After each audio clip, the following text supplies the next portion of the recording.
أعوذ بالله من الشيطان الرجيم بسم الله الرحمن الرحيم رب اشرح لي صدري ويسر لي أمري واحلل عقدة من লিসানি ইয়াফকাহু কওলি। Unit 2 শিক্ষার দার্শনিক ভিত্তি ভূমিকা। দর্শন সম্পর্কে ইতিপূর্বের আলোচনায় আমরা দেখেছি যে দর্শন সত্য অনুসন্ধান করে। দার্শনিক মাত্রই জ্ঞানানুরাগী বা সত্যের সন্ধানী। জগৎ ও জীবনের মৌলিক প্রশ্নসমূহের যৌক্তিক উত্তর অনুসন্ধান ও বিশ্লেষণকে সংক্ষেপে দর্শন বলা যায়। দর্শন জীবন ও জগৎকে দেখে এক অখণ্ড দৃষ্টিতে, তাই দর্শনের দৃষ্টিভঙ্গি হলো সার্বিক বা সর্বজনীন। আর শিক্ষার যে তাত্ত্বিক দিক, মূল্য বা মানদণ্ড ও আদর্শায়নের দিক তা নির্ধারণ করে থাকে। কাজেই শিক্ষা দর্শনের সাথে দর্শনের যোগসূত্র যে ঘনিষ্ঠ তা সহজেই অনুমান করা যায়। বর্তমান ইউনিটের লক্ষ্য শিক্ষা দর্শনের স্বরূপ, কাজ ও শিক্ষাদানের নানা পদ্ধতির সাথে দর্শনের পদ্ধতির সম্পর্ক ও শিক্ষা দর্শনের ঐতিহাসিক বিবর্তন সম্পর্কে ধারাবাহিক আলোচনা করা। আলোচনার সুবিধার্থে ইউনিটটিকে 4টি ভাগে ভাগ করা হয়েছে। পাঠ 1 শিক্ষা দর্শনের স্বরূপ, পাঠ 2 দর্শনের কাজ, পাঠ 3 দর্শনের সাথে শিক্ষা দর্শনের সম্পর্ক, পাঠ 4 দর্শন ও শিক্ষাদানের পদ্ধতি, পাঠ 5 শিক্ষা দর্শনের 3 যুগ। পাঠ 2-1 শিক্ষা দর্শনের স্বরূপ। উদ্দেশ্য, এই পাঠ শেষে আপনি দর্শন কি তা বলতে পারবেন, শিক্ষা দর্শনের স্বরূপ নির্ণয় করতে পারবেন, শিক্ষা দর্শনের কাজগুলো বর্ণনা করতে পারবেন, শিক্ষার সাধারণ বৈশিষ্ট্যগুলো উল্লেখ করতে পারবেন, শিক্ষা দর্শনের কাজ কি তা ব্যাখ্যা করতে পারবেন। শিক্ষা দর্শনের স্বরূপ। দর্শনের প্রকৃতি ও পরিচয় আমরা ইতিপূর্বে পেয়েছি। তাতে দর্শন যে জীবন ঘনিষ্ঠ একটি বিষয়, জীবন বিচ্ছিন্ন নয়, তা আমরা উপলব্ধি করতে পেরেছি। কি ব্যক্তি জীবন, কি সমাজ জীবন, উভয় জীবনেরই একটা নির্দিষ্ট লক্ষ্য ও উদ্দেশ্য রয়েছে, যা তার মূল্যবোধ, বিশ্বাস ও আদর্শ দ্বারা চালিত হয়। দর্শন এ বিষয়গুলোর প্রত্যেকটিকে পুঙ্খানুপুঙ্খ রূপে বিশ্লেষণ করে দেখায়, তাই নয় কোনটি জীবনের জন্য শ্রেয় এবং কল্যাণকর অথবা কোনটি ভালো বা মন্দ কিংবা উচিত বা অনুচিত এসব নির্দেশনা যেমন দর্শনের কাজ এবং তা বাস্তবায়নের পথপ্রদ দেখায় দর্শন। আর দর্শনের সে কাজটি করার জন্যই উপায় বা মাধ্যম হচ্ছে শিক্ষা। শিক্ষা ব্যতীত মূল্যবোধ গঠন ও বাস্তবায়ন কোনোটি সম্ভব নয়। শিক্ষার কাজই হলো সুপ্ত প্রতিভা ও গুণাগুণকে বিকশিত ও বাস্তবায়িত করা, অস্পষ্টকে পরিস্ফুটিত করে তোলা, অকল্যাণের পরিবর্তে কল্যাণকে প্রতিষ্ঠা করা। এ কারণেই স্যার জন অ্যাডামস বলেন, শিক্ষা হলো দর্শনের গতিময় দিক। বলা যায়, শিক্ষার আদর্শ নির্ণয়ের তাত্ত্বিক দিক হলো দর্শন, আর দার্শনিক বিশ্বাসের বিধৃত করার ব্যবহারিক উপায় হলো শিক্ষা। কাজেই শিক্ষা ও দর্শন একে অপরের সাথে ঘনিষ্ঠভাবে সম্পর্কযুক্ত। এজন্যই প্রকৃত দার্শনিক মাত্রই প্রকৃত শিক্ষক, কেননা সত্য বা জ্ঞান অন্বেষণ করেন দার্শনিক, আর এই জ্ঞানান্বেষণকেই প্রকৃত শিক্ষা বলা যায়।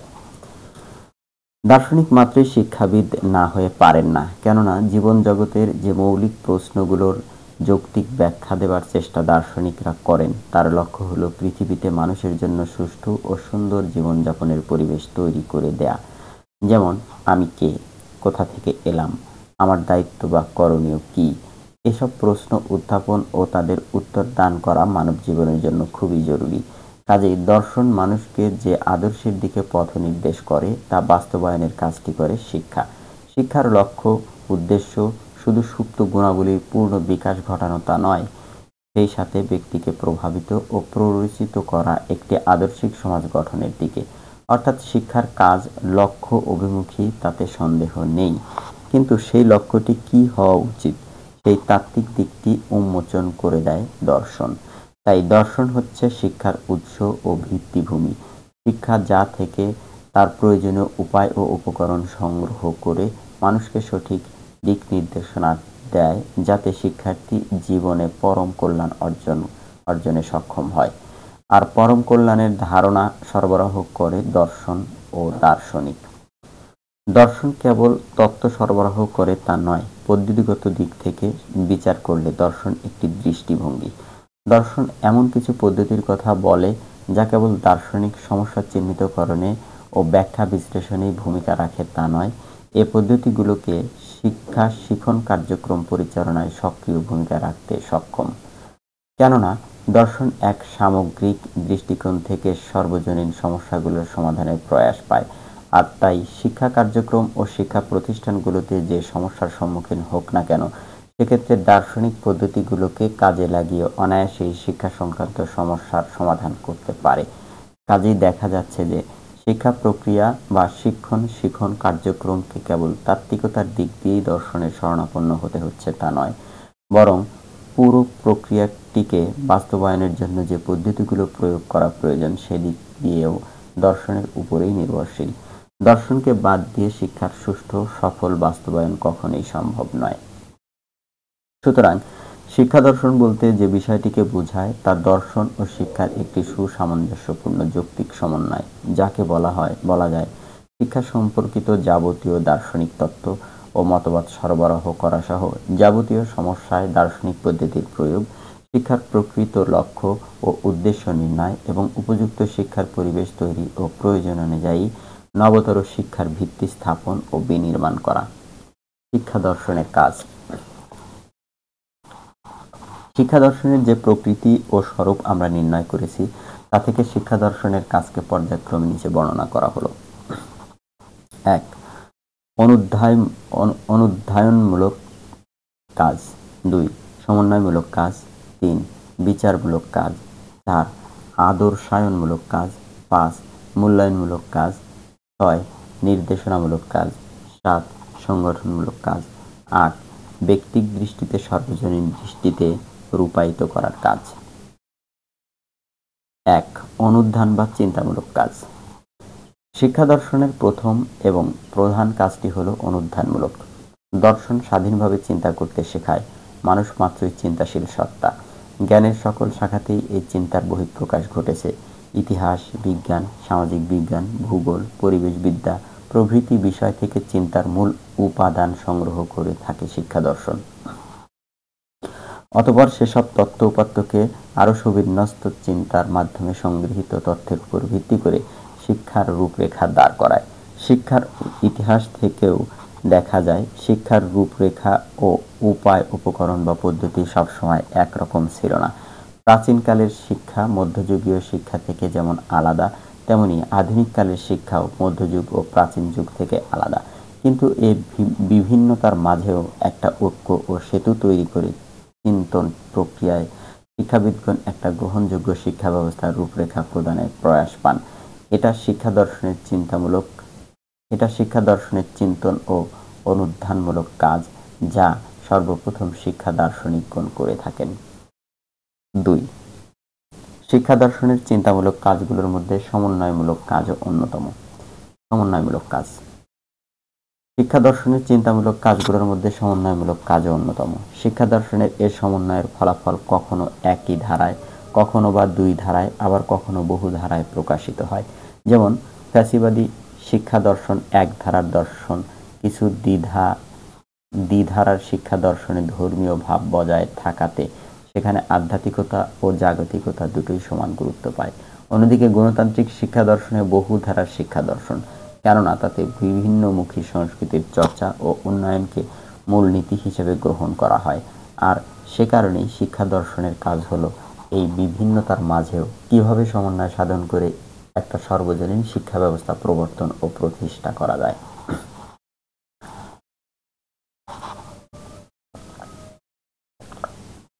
৩. দিক নির্দেশনামূলক কাজ। বিভিন্নমুখী শিক্ষা ধারার মাঝেও সকল বিভিন্নতাকে ঐক্যের মাঝে আনা এবং বিভিন্নমুখী সামাজিক ও সাংস্কৃতিক চাহিদার মাঝে একটা সাধারণ ধারা খুঁজে বের করে আনা যায়, যাতে বিভিন্ন দল উপদলের মাঝে বিদ্যমান দ্বন্দ্ব ও সংঘাত কমে আসে, এমন একটি পথের নির্দেশনাই দিয়ে থাকে। প্রতিষ্ঠিত ও প্রচলিত শিক্ষানীতিও অনেক সময় সমস্যার সম্মুখীন হয়। বর্তমান প্রয়োজন ও পরিস্থিতির প্রয়োজনের প্রেক্ষিতে তখন যুগ উপযোগী একটি পরিমার্জিত শিক্ষানীতি দাঁড় করানোর কাজ, অর্থাৎ সঠিক দিক নির্দেশনা দিতে পারে শিক্ষা দর্শন। বিচারমূলক কাজ। শিক্ষা দর্শনের অন্যতম প্রধান একটি কাজ হলো শিক্ষা সংক্রান্ত বিষয়গুলিতে ব্যবহৃত যাবতীয় শব্দ ও অবধারণের পরীক্ষা নিরীক্ষা ও বিচার বিশ্লেষণ করা। আর কাজটি করতে গিয়ে কেবল বিষয়গত যথার্থতা নয়, আকারগত যথার্থতা, ভ্যালিডিটি সম্বন্ধেও পুঙ্খানুপুঙ্খরূপে বিচার করে থাকে শিক্ষা দর্শন। বিশেষ করে যে তিনটি বিষয় লক্ষ্য করে তা হলো, প্রথমত শিক্ষা সংক্রান্ত সিদ্ধান্তগুলোর যথার্থতা যাচাই করা, দ্বিতীয়ত ব্যবহৃত ভাষাটিকে পরীক্ষা করে তার অর্থের স্পষ্টতা ও দ্ব্যর্থহীনতা সম্পর্কে নিশ্চিত করা, তৃতীয়ত শিক্ষা সংক্রান্ত বিবৃতি সমূহের সমর্থনের অথবা খণ্ডনের জন্য যে সমস্ত তথ্য প্রমাণ গৃহীত হয় সেগুলোর অন্তর্নিহিত অর্থ উপলব্ধির চেষ্টা করা। 5. আদর্শায়নমূলক কাজ। দর্শনের অন্যতম শাখা মূল্যবিদ্যা, যা মূল্য নির্ধারণের কাজ করে থাকে। আর শিক্ষা অর্থই হচ্ছে মানসম্মত শিক্ষা, যা ব্যক্তি ও সমাজের কল্যাণ সাধন করে। যে অভিজ্ঞতা বা বিদ্যা মানব কল্যাণে কাজ করে না তা শিক্ষা নয়। প্রকৃত শিক্ষা সবসময় গুণ বা মান সম্পন্ন, যার মাঝে একটি বা একাধিক উদ্দেশ্য নিহিত থাকে। মূল্যবোধ, বিশেষ করে ব্যক্তির নৈতিক মূল্যবোধ, ধর্মীয় মূল্যবোধ ও সামাজিক মূল্যবোধ, নান্দনিক মূল্য, এসব কিছুকে সংরক্ষণ ও প্রতিপালনযোগ্য করেই শিক্ষানীতি তৈরি হয়। আর সব ধরনের মূল্যের ধারক ও বাহক হলো শিক্ষা। শিক্ষার মাধ্যমে তা ব্যক্তি ও সমাজে পরিস্ফুটিত করা শিক্ষা দর্শনের কাজ। শিক্ষা দর্শন সেটি করতে গিয়ে একদিকে প্রচলিত মূল্যবোধের যৌক্তিকতা ও যথার্থতা যাচাই করে এবং পরিবর্তিত পরিস্থিতিতে কি করণীয় বা কি হওয়া উচিত সে দিক নির্দেশনাও দেয়। 6. মূল্যায়নমূলক কাজ। শিক্ষা দর্শন শিক্ষাকে আদর্শ মানসম্পন্ন করার যে কাজটি করে থাকে তা করতে গিয়ে মূল্য বা আদর্শের ব্যাখ্যা, বিশ্লেষণ ও যৌক্তিকতা যাচাই করে দেখে কোনটি অধিক কল্যাণকর। আর সে কাজটি পরম মূল্য বা পরম আদর্শের মানদণ্ডেই করে থাকে। একটা পরম আদর্শকে সামনে রেখেই দর্শন তথা শিক্ষা দর্শন ও জীবন জগতের মূল্যবান ধারণ করে। দর্শনের উৎপত্তি হয়েছে মানব জীবন ও তার প্রয়োজন থেকে, কোনো আকাশকুসুম স্বপ্ন থেকে নয়। দার্শনিক পেরি তাই বলেন, দর্শন আকস্মিকও নয়, অলৌকিকও নয়, বরং এ হলো অনিবার্য ও স্বাভাবিক। কাজেই জীবন ও অভিজ্ঞতার সমালোচনা করে দর্শন আদর্শ ও মূল্য ধারণ করে সমগ্র মানবজাতির কল্যাণের জন্য। শিক্ষা দর্শন কল্যাণের এই সাধারণ ও সর্বজনীন রূপটিকে বাস্তবায়নের কাজ করে শিক্ষার মাধ্যমে। বিশ্বজনীনতা ও বিশ্ব শান্তি প্রতিষ্ঠাও শিক্ষা দর্শনেরই কাজ। 7. সংগঠনমূলক কাজ। অনুধানমূলক ও বিচারমূলক কাজ করেই শিক্ষা দর্শন থেমে যায় না। শিক্ষা সংক্রান্ত বিষয়াদির চুলচেরা বিচার বিশ্লেষণের পর যে কোনো সমস্যার সমাধানের একটা সামগ্রিক বা সংগঠনমূলক পথের সন্ধান দেয় শিক্ষা দর্শন, যাতে করে প্রচলিত বিধিবিধান, রীতিনীতির সাথে সংঘাত ও দ্বন্দ্ব মিটিয়ে বর্তমান প্রজন্মের জন্য নতুন কিছু করা যায়। আর সেজন্য বাহ্যিক ও অভ্যন্তরীণ সকল দিকের বিচার বিশ্লেষণের পর সবসময় সংগঠনমূলক দৃষ্টিতে এক সমাধানের পথ নির্দেশ দেয় শিক্ষা দর্শন। 8. ব্যক্তিক দৃষ্টিতে সর্বজনীন দৃষ্টিতে রূপায়িত করার কাজ। এটি শিক্ষা দর্শনের লক্ষ্য ও উদ্দেশ্যের মধ্যেই নিহিত থাকে যে একটা জাতির জন্য বা গোষ্ঠীর জন্য নয়, শিক্ষাকে ঢেলে সাজাতে হবে বিশ্বজনীন দৃষ্টিতে।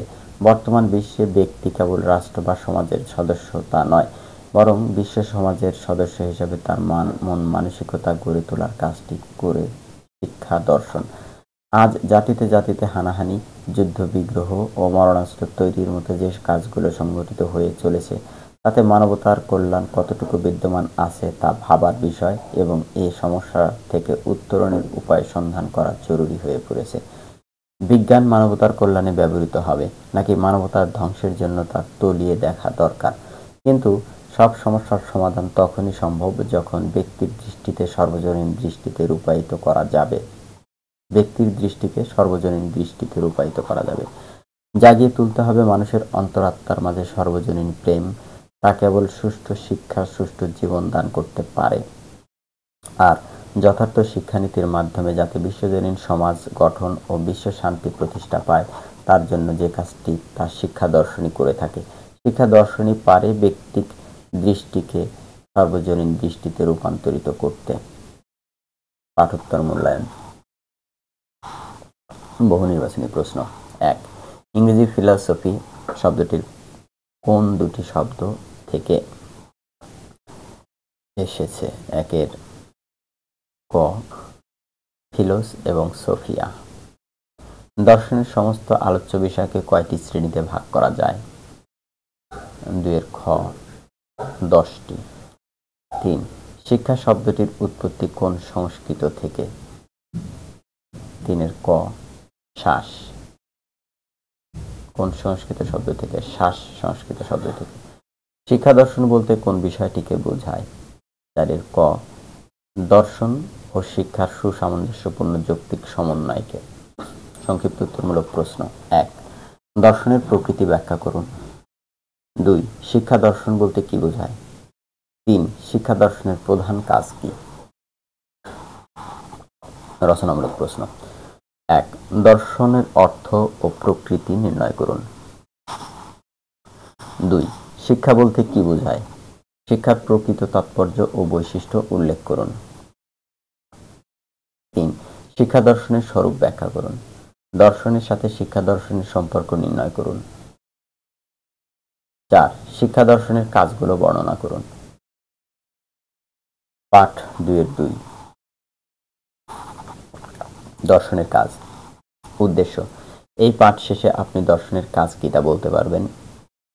দর্শনের অনুধানমূলক কাজ কি তা ব্যাখ্যা করতে পারবেন। দর্শনের বিচারমূলক কাজ কি তা বলতে পারবেন। দর্শনের গঠনমূলক কাজ সম্পর্কে বলতে পারবেন। দর্শনের বিষয়বস্তু।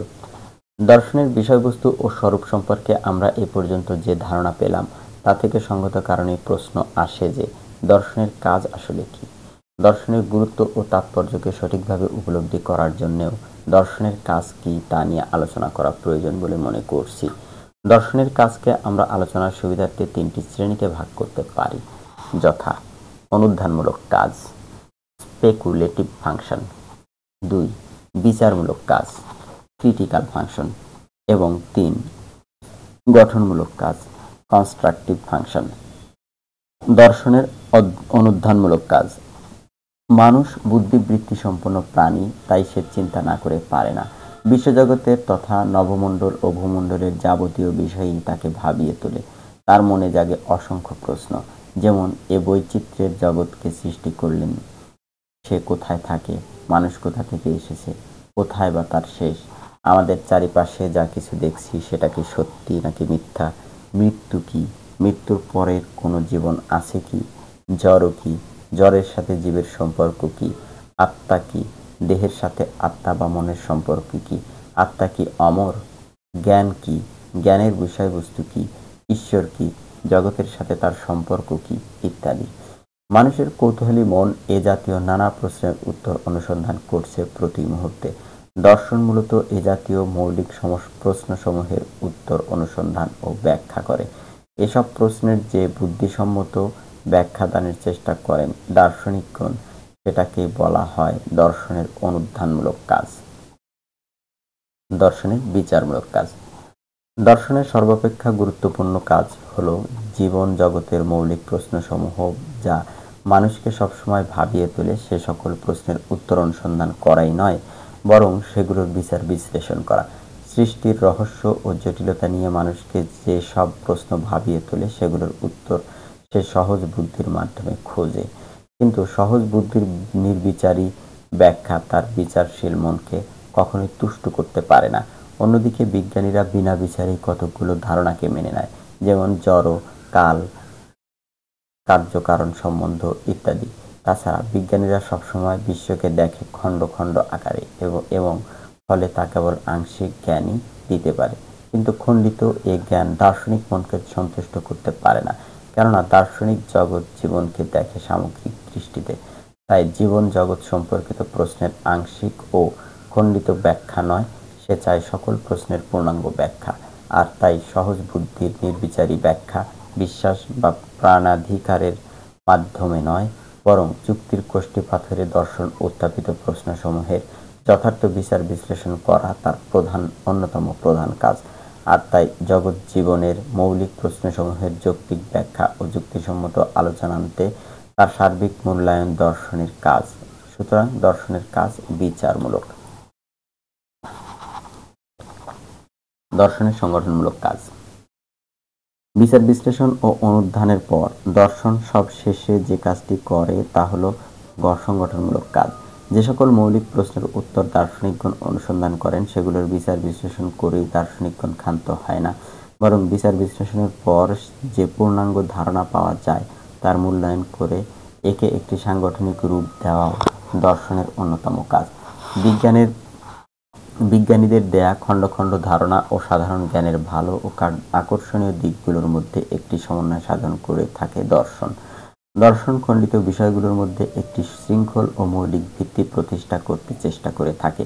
মোট কথা, বস্তুর অভ্যন্তরীণ ও বাহ্যিক সত্তার স্বরূপ, সত্য, সুন্দর ও কল্যাণের আদর্শ, স্রষ্টার সাথে স্রষ্টার সম্পর্কের স্বরূপ ইত্যাদি নিয়ে ব্যাখ্যা বিশ্লেষণ করে এ বিশ্বজগতের একটি মূল সত্তার সন্ধান ও আবিষ্কার করাই দর্শনের গঠনমূলক কাজ।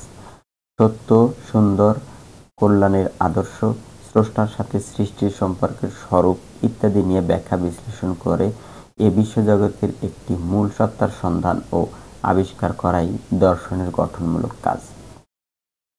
পাঠোত্তর মূল্যায়ন 2-2। বহু নির্বাচনী প্রশ্ন। 1. দর্শন মূলত কোন ধরনের প্রশ্নের উত্তর অনুসন্ধান করে? 1 গ মৌলিক প্রশ্নসমূহের। 2. দর্শনের কাজকে কয়টি শ্রেণীতে ভাগ করা যায়? 2 ক 3টি। দর্শন সবকিছুকে কোন দৃষ্টিতে দেখে? 3 ক সামগ্রিক দৃষ্টিতে। সংক্ষিপ্ত উত্তরমূলক প্রশ্ন। 1. দর্শনের অনুধানমূলক কাজ বলতে কি বোঝায়? 2. দর্শনের গঠনমূলক কাজ কি? 3. দর্শনের বিচারমূলক কাজ বলতে কি বোঝায়? রচনামূলক প্রশ্ন। দর্শনের কাজ কি আলোচনা করুন। 2. দর্শন কি? দর্শনের বিচারমূলক কাজ ব্যাখ্যা করুন। 3. দর্শনের প্রকৃতি ব্যাখ্যা করুন। এর প্রধান কাজ কি ব্যাখ্যা করুন। পাঠ 2-3। দর্শনের সাথে শিক্ষা দর্শনের সম্পর্ক। উদ্দেশ্য: এই পাঠ শেষে আপনি দর্শন ও শিক্ষা দর্শন কি তা বলতে পারবেন। দর্শনের সাথে শিক্ষা দর্শনের সম্পর্ক কি তা ব্যাখ্যা করতে পারবেন। শিক্ষার্থীবৃন্দ, দর্শনের সাথে শিক্ষা দর্শনের সম্পর্ক। শিক্ষার্থীবৃন্দ, দর্শনের সাথে শিক্ষা দর্শনের সম্পর্ক অত্যন্ত নিবিড় ও ঘনিষ্ঠ। কেননা শিক্ষা দর্শনের অন্যতম প্রধান কাজ হচ্ছে শিক্ষা সংক্রান্ত যাবতীয় তত্ত্ব ও মতবাদ সরবরাহ করা সহ যাবতীয় সমস্যায় দার্শনিক পদ্ধতির প্রয়োগ, শিক্ষার প্রকৃত উদ্দেশ্য ও লক্ষ্য নির্ণয় করা এবং মানসম্পন্ন শিক্ষার জন্য উপযুক্ত পরিবেশ তৈরি ও প্রয়োজন অনুযায়ী নবতর শিক্ষার ভিত্তি স্থাপন ও বিনির্মাণ করা। দর্শনের সাথে শিক্ষা দর্শনের সম্পর্ক নির্ণয় করতে হলে প্রথমে আমাদের জানতে হবে দর্শন ও শিক্ষা দর্শন বলতে কি বোঝায়। দর্শনের প্রকৃতি। প্রথমেই জেনে নেই দর্শন কি। বাংলা দর্শন শব্দটির উৎপত্তি হয়েছে সংস্কৃত দৃশ ধাতু থেকে, যার অর্থ দেখা বা প্রত্যক্ষণ করা, কিন্তু এখানে শব্দটি তত্ত্ব দর্শন অর্থেই ব্যবহৃত হয়েছে। ইংরেজি ফিলোসফি শব্দটির উৎপত্তি গ্রিক শব্দ ফিলোস ও সোফিয়া থেকে। ফিলোস শব্দের অর্থ অনুরাগ ও সোফিয়া শব্দের অর্থ জ্ঞান। ফলে উৎপত্তিগত দিক থেকে শব্দটির অর্থ দাঁড়াচ্ছে জ্ঞানের প্রতি অনুরাগ, আর ফিলোসোফার অর্থ জ্ঞানানুরাগী। দার্শনিক সক্রেটিস নিজেকে জ্ঞানী না বলে জ্ঞানানুরাগী বলে মনে করতেন। সুতরাং প্রজ্ঞা বা জ্ঞানের প্রতি যার অনুরাগ আছে তিনি প্রকৃত দার্শনিক পদবাচ্য। বাংলায় যাকে আমরা দর্শন বলি তার আলোচ্য বিষয় ও লক্ষ্য উদ্দেশ্যের সাথে ইংরেজিতে ফিলসফি নামক শব্দটির হুবহু মিল বা সাদৃশ্য থাকার কারণেই ফিলসফি এর বাংলা প্রতিশব্দ হিসাবে দর্শন নামক বিষয়টিকেই গণ্য করা হয়। দর্শনকে সংজ্ঞায়িত করার প্রয়াস অনেকেই পেয়েছেন, কিন্তু দার্শনিক ও দর্শন অনড় বা স্থির কিছু নয়, বরং সদা গতিশীল। কেননা যুগের পরিবর্তনের সাথে সাথে জীবন ঘনিষ্ঠ আলোচনার অগ্রসর হয় দর্শনে, আর তাই দার্শনিক মতবাদগুলো সবসময় পরিবর্তিত ও পরিবর্তিত হয়ে চলেছে। তাই নিছক একটি সংজ্ঞার মাধ্যমে দর্শনের স্বরূপ ও তাৎপর্য উপলব্ধি করা সম্ভব নয়। তবে দর্শনের আলোচ্যসূচি, পরিধি ও দার্শনিকের কাজের প্রকৃতি সম্পর্কে আমরা ইতিপূর্বে প্রথম ইউনিটে আলোচনা করেছি, আর সেখান থেকে দর্শনের প্রকৃতি ও কাজ সম্পর্কেও ধারণা পেয়েছি। তাতে আমরা দেখেছি জ্ঞানের এমন কোনো শাখা নেই যার আলোচনা দর্শনের আওতার বাইরে। জীবনজগতের মৌলিক প্রশ্নের উত্তর অনুসন্ধানে ব্যাপৃত দার্শনিকগণ যে যৌক্তিক পদ্ধতিতে সত্য অনুসন্ধানের কাজ করেন তা নয়, মূল্যায়নের কাজটিও দর্শনই করেন। তাই দর্শনের সমস্ত আলোচ্য বিষয়বস্তুকে মোটামুটি 10টি শ্রেণীতে ভাগ করা যেতে পারে। যেমন 1. শিক্ষাতত্ত্ব, বিশ্বতত্ত্ব। 2. তত্ত্ববিদ্যা। 3. জ্ঞানবিদ্যা। 4. মূল্যবিদ্যা। 5. নীতিবিদ্যা। 6. ধর্মদর্শন। 7. সমাজ দর্শন। 8. রাষ্ট্রদর্শন। 9. মনোবিজ্ঞান ও 10. নৃবিদ্যা। দর্শন জীবনজগতে যে সমস্যা বা প্রশ্নগুলো নিয়ে আলোচনা করে সেগুলো হলো আমি কে, আমি কোথা থেকে এলাম, ঈশ্বর কি, ঈশ্বর বলে আদৌ কিছু আছে কি, আত্মা কি, আত্মা অমর কি না, ইত্যাদি। মোট কথা জীবন ও জগৎ নিয়ে যে সর্বজনীন প্রশ্নগুলো আছে এবং ভবিষ্যতেও যে সব প্রশ্ন দেখা দিতে পারে সেগুলো দর্শনের আলোচ্য বিষয়। তবে মনে রাখতে হবে যে দর্শনের দৃষ্টি কেবল পদ্ধতি বা উপায়ের দিকে নয়, বরং লক্ষ্য ও উদ্দেশ্যের দিকে। দর্শন উপায়কে উদ্দেশ্যের আলোকে নিরীক্ষা করে। দর্শন সমগ্র সমস্যার খুঁটিনাটি সকল দিক পুঙ্খানুপুঙ্খরূপে বিশ্লেষণ করেই কেবল সিদ্ধান্তে উপনীত হয়। এটা একটা গতিশীল ও চলমান প্রক্রিয়া। কাজেই দার্শনিক সমস্যা, পদ্ধতি, বিষয়বস্তু, উদ্দেশ্য ও লক্ষ্যের দিক থেকে বিশ্লেষণ করে দর্শনের স্বরূপ নির্ণয় করতে গিয়ে আমরা সংক্ষেপে বলতে পারি যে জ্ঞানার্জনের যে শাখাটি জীবন ও জগতের মৌলিক প্রশ্নাবলীর যৌক্তিক বিচার বিশ্লেষণ করে সমস্যার প্রকৃত তাৎপর্য সম্বন্ধে আমাদেরকে সম্যক অবগত করে তাকেই বলে দর্শন। দর্শন জীবন ও জগতের সর্বজনীন ও বিচারমূলক মূল্যায়ন। সুতরাং প্রচলিত পথ পরিহার করে দর্শনের সমস্যাবলী, বিষয়বস্তু, পদ্ধতি এবং উদ্দেশ্য বা লক্ষ্যের দিক থেকে দর্শনের স্বরূপ ও তাৎপর্য নির্ণয় করাই যুক্তিযুক্ত বলে মনে হয়। এখন আমরা দেখব শিক্ষা দর্শন বলতে কি বোঝায়। শিক্ষা দর্শনের প্রকৃতি। দর্শনের যে প্রকৃতি ও পরিচয় আমরা পেয়েছি তাতে দেখা যাচ্ছে যে দর্শন জীবন ঘনিষ্ঠ একটি বিষয়। জীবন বিচ্ছিন্ন নয়, কি ব্যক্তি জীবন কি সমাজ জীবন, উভয় জীবনেরই একটা নির্দিষ্ট লক্ষ্য ও উদ্দেশ্য রয়েছে যা তার মূল্যবোধ, বিশ্বাস ও আদর্শ দ্বারা চালিত হয়। দর্শন এ বিষয়গুলোর প্রত্যেকটিকে পুঙ্খানুপুঙ্খরূপে বিশ্লেষণ করে দেখায়, তাই নয়। কোনটি জীবনের জন্য শ্রেয় ও কল্যাণকর অথবা কোনটি ভালো বা মন্দ কিংবা উচিত বা অনুচিত এসব নির্দেশনা দেয়া যেমন দর্শনের কাজ এবং তা বাস্তবায়নের পথও দেখায় দর্শন। আর দর্শনের সে কাজটি করার জন্যই উপায় বা মাধ্যম হচ্ছে শিক্ষা। শিক্ষা ব্যতীত মূল্যবোধ গঠন ও বাস্তবায়ন কোনোটিই সম্ভব নয়। শিক্ষার কাজই হলো সুপ্ত প্রতিভা ও গুণাগুণকে বিকশিত ও বাস্তবায়িত করা, অস্পষ্টকে পরিস্ফুটিত করে তোলা, অকল্যাণের পরিবর্তে কল্যাণকে প্রতিষ্ঠা করা। এ কারণেই স্যার জন অ্যাডামাস বলেন, শিক্ষা হলো দর্শনের গতিময় দিক। বলা যায় শিক্ষার আদর্শ নির্ণয়ের তাত্ত্বিক দিক হলো দর্শন, আর দার্শনিক বিশ্বাসের বিধৃত করার ব্যবহারিক উপায় হলো শিক্ষা। কাজেই শিক্ষা ও দর্শন একে অপরের সাথে ঘনিষ্ঠভাবে সম্পর্কযুক্ত। এজন্যই প্রকৃত দার্শনিক মাত্রই প্রকৃত শিক্ষক, কেননা সত্য বা জ্ঞান অন্বেষণ করেন দার্শনিক, আর এ জ্ঞানান্বেষণকেই প্রকৃত শিক্ষা বলা যায়। দার্শনিক মাত্রই শিক্ষাবিদ না হয়ে পারেন না, কেননা জীবন জগতের যে মৌলিক প্রশ্নগুলোর যৌক্তিক ব্যাখ্যা দেবার চেষ্টা দার্শনিকরা করেন তার লক্ষ্য হলো পৃথিবীতে মানুষের জন্য সুষ্ঠু ও সুন্দর জীবনযাপনের পরিবেশ তৈরি করে দেয়া।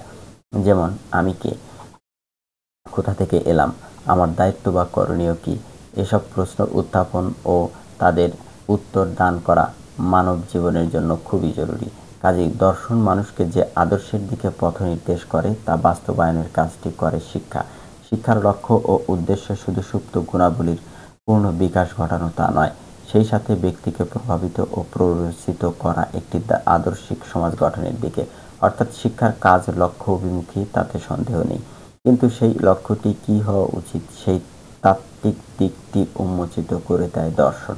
তাই দর্শন হচ্ছে শিক্ষার উৎস ও ভিত্তিভূমি, যা থেকে শিক্ষা তার প্রয়োজনীয় উপায় ও উপকরণ সংগ্রহ করে মানুষকে সঠিক দিক নির্দেশনা দেয় যাতে শিক্ষার্থী পরম কল্যাণ অর্জনে সক্ষম হয়। আর পরম কল্যাণের ধারণা সরবরাহ করে দর্শন ও দার্শনিক। দর্শন কেবল তত্ত্ব সরবরাহ করে তা নয়, পদ্ধতিগত দিক থেকে বিচার করলে দর্শন একটি দৃষ্টিভঙ্গি। দর্শন এমন কিছু পদ্ধতির কথা বলে যা কেবল দার্শনিক সমস্যা চিহ্নিতকরণে ও ব্যাখ্যা বিশ্লেষণে ভূমিকা রাখে তা নয়, এ পদ্ধতিগুলো শিক্ষণ কার্যক্রম পরিচালনায় সক্রিয় ভূমিকা রাখতে সক্ষম। কেননা দর্শন এক সামগ্রিক দৃষ্টিকোণ থেকে সার্বজনীন সমস্যাগুলোর সমাধানের প্রয়াস পায়। আর তাই শিক্ষা কার্যক্রম ও শিক্ষা প্রতিষ্ঠানগুলো যে সমস্যার সম্মুখীন হোক না কেন, সেক্ষেত্রে দার্শনিক পদ্ধতিগুলোকে কাজে লাগিয়ে অনায়াসেই শিক্ষা সংক্রান্ত সমস্যার সমাধান করতে পারে। কাজেই দেখা যাচ্ছে যে শিক্ষা প্রক্রিয়া বা শিক্ষণ কার্যক্রমকে কেবল তাত্ত্বিকতার দিক দিয়েই দর্শনের শরণাপন্ন হতে হয় তা নয়, বরং পুরো প্রক্রিয়াটিকে বাস্তবায়নের জন্য যে পদ্ধতিগুলো প্রয়োগ করা প্রয়োজন সেদিক দিয়েও দর্শনের উপরেই নির্ভরশীল। দর্শনকে বাদ দিয়ে শিক্ষার সুষ্ঠু সফল বাস্তবায়ন কখনোই সম্ভব নয়।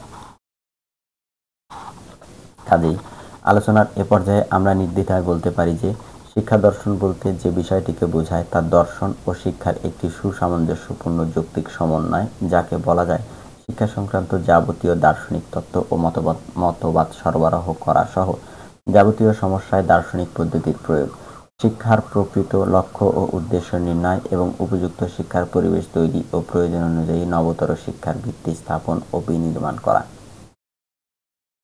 দর্শন ও শিক্ষা দর্শনের সম্পর্ক। দর্শন ও শিক্ষা দর্শন হলো একই মুদ্রার এপিঠ ওপিঠ। কেননা দর্শনকে বাদ দিয়ে শিক্ষা দর্শন গড়ে উঠতে পারে না। আবার শিক্ষা ব্যতীত দর্শনের পাণ্ডিত্য বা জ্ঞান অর্জন সম্ভব নয়। দার্শনিক মাত্রই সত্যানুসন্ধানী ও জ্ঞানানুরাগী, লাভ অব উইজডম। যে কোনো ধরনের জ্ঞান অন্বেষণ করতে হলে প্রয়োজন শিক্ষা। শিক্ষাই জ্ঞানের সকল শাখার দ্বার উন্মোচন করে দেয়। আবার অর্জিত জ্ঞানকে বিতরণ করার জন্য শিক্ষণ কার্যক্রমই হচ্ছে সর্বোত্তম মাধ্যম বা উপায়। এজন্যই কোনো বিশেষ বিষয়ে কোনো গবেষক যখন সফলভাবে তার কাজ সম্পন্ন করতে পারেন, তাকে দর্শনের পণ্ডিত বা ডক্টর অব ফিলোসফি পিএইচডি উপাধিতে ভূষিত করা হয়। প্রাচীনকালের প্রখ্যাত গ্রিক দার্শনিক সক্রেটিস সমাজকে শিক্ষিত করে তোলার জন্য বিভিন্ন বিষয়ে আরোহ অবরোহ পদ্ধতি ও জ্ঞানমূলক আলোচনায় নিজেকে ব্যস্ত রাখতেন অ্যাথেন্স নগরীর ব্যস্ততম জায়গাগুলোতে। তার উদ্দেশ্য ছিল সমাজ থেকে গোঁড়ামি ও কুসংস্কার দূর করে প্রকৃত জ্ঞান অন্বেষণ ও বিতরণের মাধ্যমে যুব সমাজকে সুনাগরিক হিসেবে গড়ে তোলা। এটা থেকে এটাই প্রতীয়মান হয় যে দার্শনিক মাত্রই শিক্ষক এবং শিক্ষার আলো বা জ্ঞান বিতরণের কাজটি তারা সব যুগেই সম্পন্ন করেছেন। মূল্যবোধ, ইতিহাস, ঐতিহ্য, সংস্কৃতি, দেশপ্রেম প্রভৃতি বিষয়গুলো জাতীয় শিক্ষানীতিতে যাতে প্রতিফলিত হয় সেদিকে দৃষ্টি রেখে শিক্ষাক্রম ও পাঠ্যসূচি প্রণীত হয়। আর এসব কিছুই দর্শনের কাজ। শিক্ষা দর্শন শিক্ষা সংক্রান্ত যাবতীয় সমস্যার সমাধান করা সহ শিক্ষার গুণগত মান বজায় রাখার কাজটি করে থাকে তাই নয়, শিক্ষার সুষ্ঠু পরিবেশ তৈরি করা, সংরক্ষণ করা সহ নতুন নতুন দিগন্ত আবিষ্কারও শিক্ষা দর্শনের কাজ। অন্যদিকে দার্শনিক পদ্ধতিগুলো প্রয়োগ করে শিক্ষণ পদ্ধতি ও কৌশলগুলো আবিষ্কার করা যায়। এজন্য বলা যায় দার্শনিক মাত্র শিক্ষাবিজ্ঞানী এবং শিক্ষক মাত্রই কোনো না কোনো ভাবে দার্শনিক পদবাচ্য। একটিকে বাদ দিয়ে অপরটি অর্থহীন এবং এ দুইয়ের মধ্যে ঘনিষ্ঠ যোগসূত্র আছে। সুতরাং দর্শন ও শিক্ষা দর্শনের সম্পর্ক নিবিড় ও ঘনিষ্ঠ। পাঠোত্তর মূল্যায়ন 2-3। বহু নির্বাচনী প্রশ্ন 1। শিক্ষা দর্শনের প্রধান কাজ কি? 1 ঘ উপরের সব কটি। শিক্ষার প্রকৃতি নির্ণয় করা, মানসম্মত শিক্ষার পরিবেশ তৈরি করা, শিক্ষাকে জীবন ঘনিষ্ঠ করা, সবগুলোই।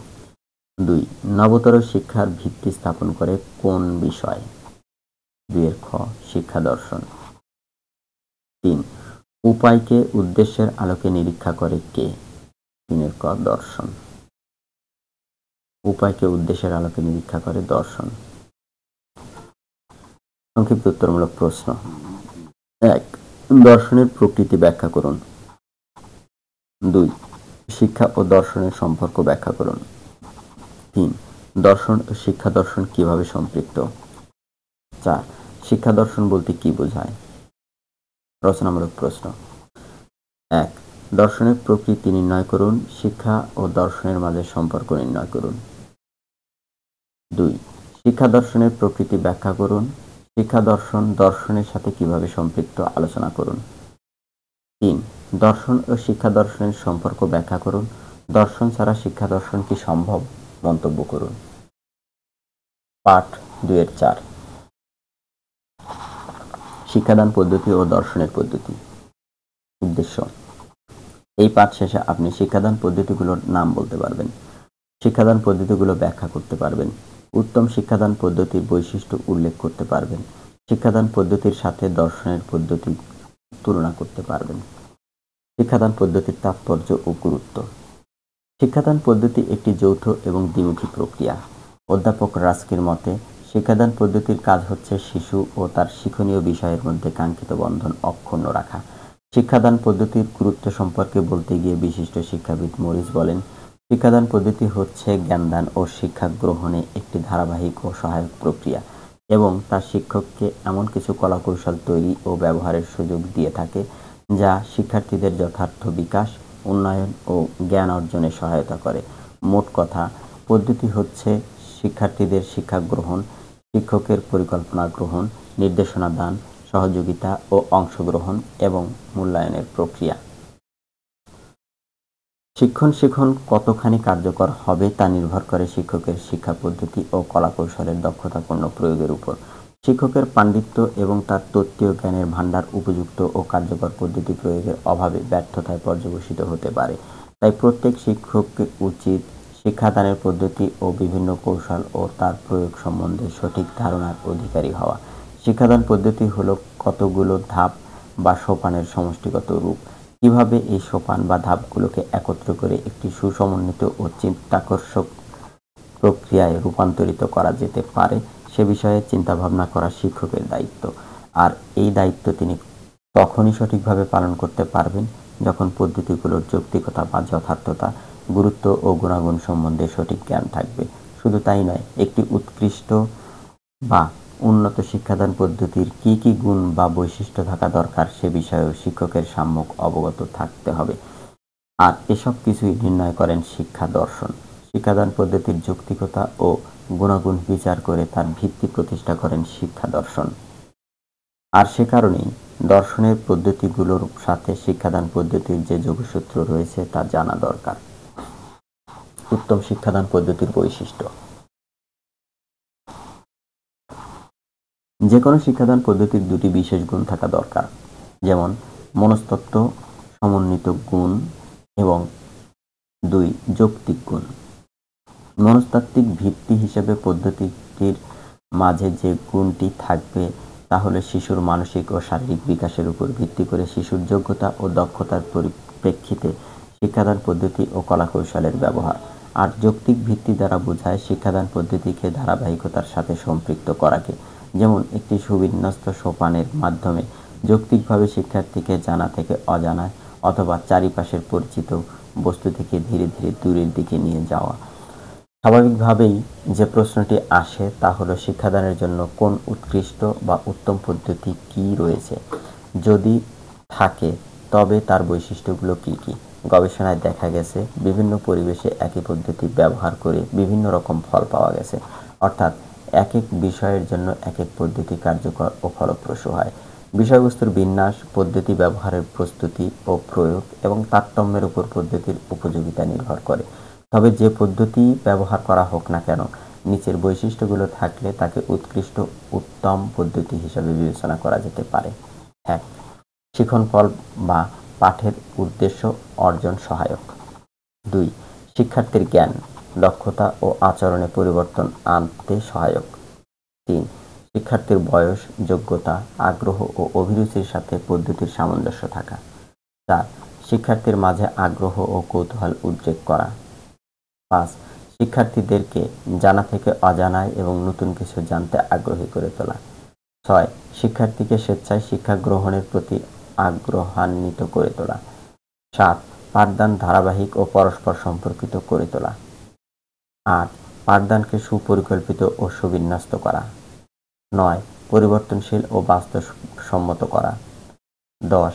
চিত্তাকর্ষণ ও ফলপ্রসূ করার জন্য সঠিক উপায়ে উপকরণ ব্যবহার উপযোগী করা। শিক্ষাদান পদ্ধতি ও কৌশল। একজন শিক্ষক শিক্ষাদানের উদ্দেশ্য অর্জনের জন্য বিভিন্ন পদ্ধতির ব্যবহার ও প্রয়োগ করতে পারেন, তবে লক্ষ্য রাখতে হবে যে কোনো পদ্ধতি ও কলা কৌশল ব্যবহার করলে শিক্ষাদান বেশি আকর্ষণীয় ও ফলপ্রসূ হবে। শিক্ষক ও শিক্ষার্থী কেন্দ্রিক যে পদ্ধতিগুলো শিক্ষাদানের ক্ষেত্রে ব্যবহার হয়ে আসছে সেগুলো হচ্ছে: আলোচনামূলক পদ্ধতি, প্রশ্নোত্তর পদ্ধতি, 3 প্রজেক্ট পদ্ধতি, 4 পর্যবেক্ষণ পদ্ধতি, 5 আরোহী ও অবরোহী পদ্ধতি, 6 আবিষ্কার পদ্ধতি, 7 সমন্বিত পদ্ধতি, 8 বক্তৃতা পদ্ধতি, 9 প্রদর্শনী পদ্ধতি, 10 অংশগ্রহণমূলক পদ্ধতি, মাথা খাটানো, মাইন্ড ম্যাপিং, দলীয় আলোচনা, দলীয় প্রকল্প, 11 অবিরাম পদ্ধতি বা কন্টিনাম, 12 পোস্ট বক্স পদ্ধতি, 13 সমস্যা সমাধান পদ্ধতি এবং 14 সাক্ষাৎকার পদ্ধতি ইত্যাদি। শিক্ষাদানের পদ্ধতিরূপে উপরোক্ত পদ্ধতিগুলো ব্যবহার করা হয় এবং এই পদ্ধতিগুলো প্রয়োগের ক্ষেত্রে বিভিন্ন কলাকৌশল অবলম্বন করা হয়। তবে পদ্ধতিগুলোর প্রত্যেকটিরই যৌক্তিক ও মনস্তাত্ত্বিক ভিত্তি রচিত হয়েছে দার্শনিক ও শিক্ষাবিজ্ঞানী কর্তৃক, আর তাই পদ্ধতিগুলো কোনো না কোনোভাবে দার্শনিক আলোচনার পদ্ধতির সাথে সম্পৃক্ত বলা চলে। দার্শনিক আলোচনার পদ্ধতিগুলোই শিক্ষাদান পদ্ধতির উৎসরূপে কাজ করে। দর্শন আলোচনার পদ্ধতিগুলো কিভাবে শিখন প্রক্রিয়ায় পদ্ধতিগুলোর ভিত্তি হিসেবে কাজ করেছে, এখন আমরা সে বিষয়টি নির্ণয়ের চেষ্টা করব। শিক্ষাদান পদ্ধতির সাথে দার্শনিক পদ্ধতির সম্পর্ক। যে কোনো বিষয় সম্পর্কে একটি সুশৃঙ্খল ও সুবিন্যস্ত আলোচনার জন্য একটি নির্দিষ্ট পদ্ধতি অনুসরণ করতে হয়, আর তাই আমরা বিভিন্ন বিষয়ের বিভিন্ন পদ্ধতি দেখতে পাই। দার্শনিক বিষয়াদির আলোচনার ক্ষেত্রে তার ব্যতিক্রম ঘটেনি। কতগুলো বিশেষ পদ্ধতি অনুসরণ করেই দার্শনিকগণ জগৎ ও জীবন সম্পর্কে সার্বিক জ্ঞান লাভের প্রয়াস পেয়েছেন। দর্শনের এই শাখাটি পদ্ধতিবাদ, মেথোডোলজি নামেই সর্বাধিক পরিচিত। দার্শনিক ইমানুয়েল কান্ট 3টি দার্শনিক পদ্ধতির কথা বলেছেন। পদ্ধতিগুলো হচ্ছে নির্বিচারবাদী পদ্ধতি, বিচারবাদী পদ্ধতি ও সংশয়বাদী পদ্ধতি। এছাড়াও আরও কয়েকটি পদ্ধতির উল্লেখ দর্শনের ইতিহাসে পাওয়া যায়, যেমন দান্দিকতাবাদ, স্বজ্ঞাবাদ ও বিচার বিশ্লেষণী পদ্ধতি। আমরা জানি যে প্রত্যেক দার্শনিকই হচ্ছেন শিক্ষাবিদ, কেননা দার্শনিক মাত্রই জ্ঞানানুরাগী, লাভ অব ওয়াইজ উইজডম, ও সত্যানুরাগী। প্রজ্ঞা বা জ্ঞান অন্বেষণই দার্শনিকের কাজ। শিক্ষার্থীকে কিভাবে শিক্ষা দিলে বা বাস্তবসম্মত ও যৌক্তিক হবে, তার যুক্তির কষ্টিপাথরে ক্ষুরধার প্রজ্ঞায় গভীর অনুধ্যায়ের মাধ্যমে দার্শনিকগণ শিক্ষা বিজ্ঞানের কাজটি করেছেন। সুদূর প্রাচীন গ্রিসে যখন দার্শনিক সক্রেটিস যুব সমাজের সাথে জ্ঞান বিতরণের কাজ শুরু করেন, তখন তিনি গল্প বলা পদ্ধতির মাধ্যমে যেমন শিক্ষার্থীদের কাছ থেকে কথা বের করতেন, আবার প্রশ্নোত্তর পদ্ধতিরও প্রয়োগ করেছেন। তবে তিনি আরোহণ ও অবরোহ দুটো পদ্ধতিকেও প্রয়োগ করতেন, কেননা তিনি বিশেষ কোনো বিষয়ে নিজে সিদ্ধান্ত দেখার আগে অন্যান্যদের অভিমত বা মতামত গ্রহণ করতেন প্রশ্ন উত্থাপনের মাধ্যমে, তারপর একটা সার্বিক সিদ্ধান্তে উপনীত হতেন।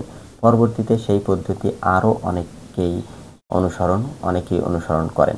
আধুনিককালের প্রয়োগবাদী দার্শনিক জন ডিই সমস্যা সমাধান পদ্ধতি প্রয়োগের কথা বলেন, যা খুবই জনপ্রিয় হয়েছে কিন্ডারগার্টেন শিক্ষায়। এছাড়া অংশগ্রহণমূলক যে পদ্ধতিগুলো রয়েছে, আবিষ্কার ও পর্যবেক্ষণ পদ্ধতি,